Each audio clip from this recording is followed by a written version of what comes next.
दोनों लड़कों के अगर कॉन्फिडेंस को हम देख लें तो कहाँ शादाब इतने सालों से खेलते आ रहे हैं, ब्लाइंड भरोसा है कप्तान को उनके ऊपर। दूसरी तरफ खुशदिल शाह हैं जिनका नंबर तक फिक्स नहीं होने दिया जाता, एक मैच में अच्छा खेलते हैं, दूसरे मैच में नंबर पीछे भेज दी जाती है।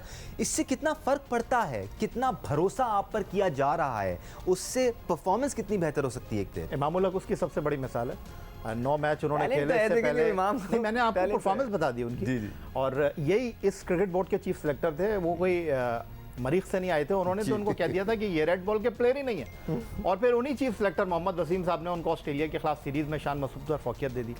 तो अगर ऐसे मौके दूसरे खिलाड़ियों को भी मिले हैं तो फिर उस्मान कादिर की तरह वो परफॉर्मेंस दे देते हैं। उस्मान कादिर को आपने मुश्किल जगह पर खिला दिया, लेकिन जहां पर हलवा आया वहां पर आपने उनको दूध में से मक्खी की तरह निकाल कर बाहर कर दिया। जाहिद महमूद को कभी आप टेस्ट क्रिकेट में रखते हैं, कभी वनडे में रखते हैं, कभी T20 में, लेकिन उनको कहा गया है कि भाई आपने सिर्फ जो है ना शीट में रहना है, 11 में नहीं आना।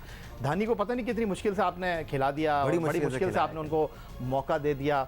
और उसके बाद जो है ये वो चीज़ें हैं, आप बेंच स्ट्रेंथ को ट्राई करने की बात कर रहे हैं। भाई जब कोई जगह छोड़ेगा तो फिर बेंच स्ट्रेंथ की बारी आएगी ना। वो जो अंदर खेल रहे हैं वो इतने इनसिक्योर हैं, उनको पता है कि जी 1-2 ख़राब परफॉर्मेंस के ऊपर हमारे लिए मसाइल खड़े हो जाएंगे। ये तो केक वॉक सीरीज़ हैं, इसके अंदर परफॉर्म करो, इसके अंदर रन्स करो। और ये भी आपके गले में आ गई थी, इतनी मुश्किल से आपने इस पर जाकर परफॉर्म किया है। आप बात कर रहे थे कि जनाब ये जो कंडीशंस हैं वो स्पिनर्स को सपोर्ट कर रही थी। देखें, जीत का कोई नेमुल बदल नहीं होता, लेकिन हम बात कर रहे हैं आपके फ्यूचर की। आपको इस साल नवंबर में, अक्टूबर में ऑस्ट्रेलिया में ICC वर्ल्ड कप खेलना है। इन स्पिनर्स के साथ तो नहीं जा सकते आप, जिनको टांग रख के चक्का लग रहा है।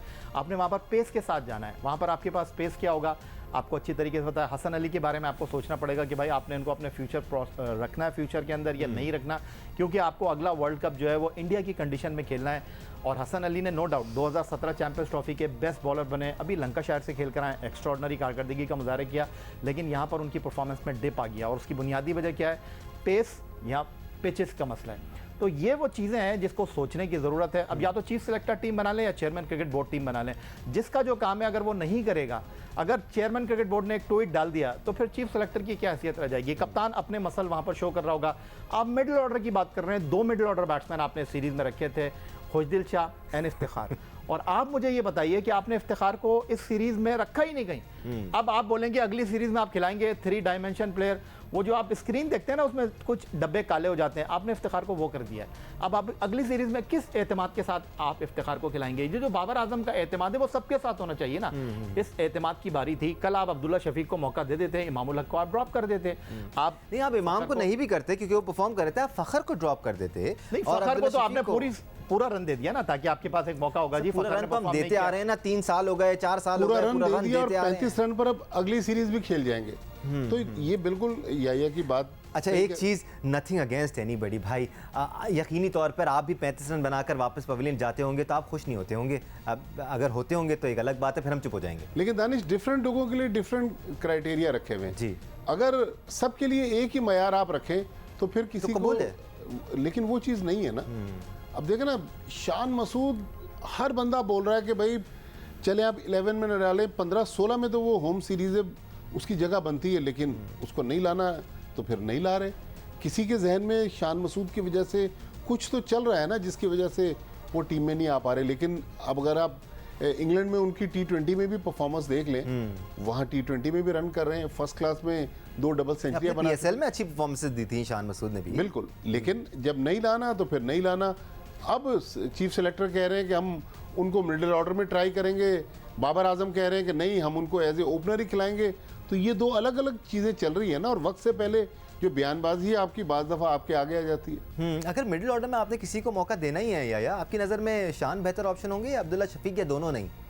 देखें दानिश, बात दरअसल ये है कि ऑप्शन तो आपके पास बहुत सारे हैं, लेकिन जब आपके स्कैनर में परफॉर्मेंस के अलावा और बहुत सारी चीज़ें होती हैं कि ये आपके लिए ख़तरा बन सकता है। अगर इसने परफॉर्म कर दिया तो हमारा इसके साथ मैच ना पड़ जाए।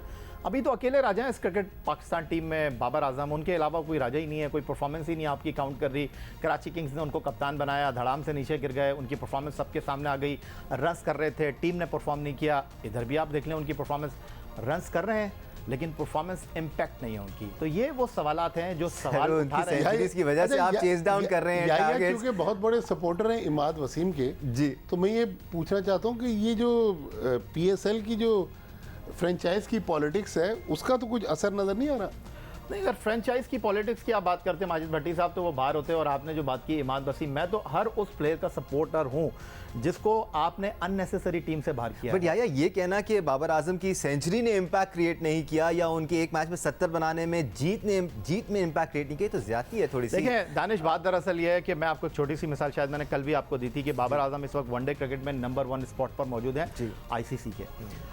उनका मुकाबला विराट कोहली के साथ है। 2 साल में उन्होंने सिर्फ 9 वनडे खेले हैं, वो तीसरे नंबर पर स्टैंड कर रहे हैं। जो रूट के साथ उनका मुकाबला है, उन्होंने 2 साल में सिर्फ 3 वनडे इंटरनेशनल खेले हैं। उनका मुकाबला ऑस्ट्रेलिया के स्टीव स्मिथ के साथ है, उन्होंने 2 साल में सिर्फ 3 वनडे खेले हैं, 2 सेंचुरियां की हैं। उनका मुकाबला न्यूजीलैंड के केन विलियमसन के साथ है, उन्होंने 2 साल में कोई वनडे नहीं खेला। बाबर आजम नंबर 1 स्पॉट पर मौजूद है, नंबर 3 पर इमामुल हक हैं।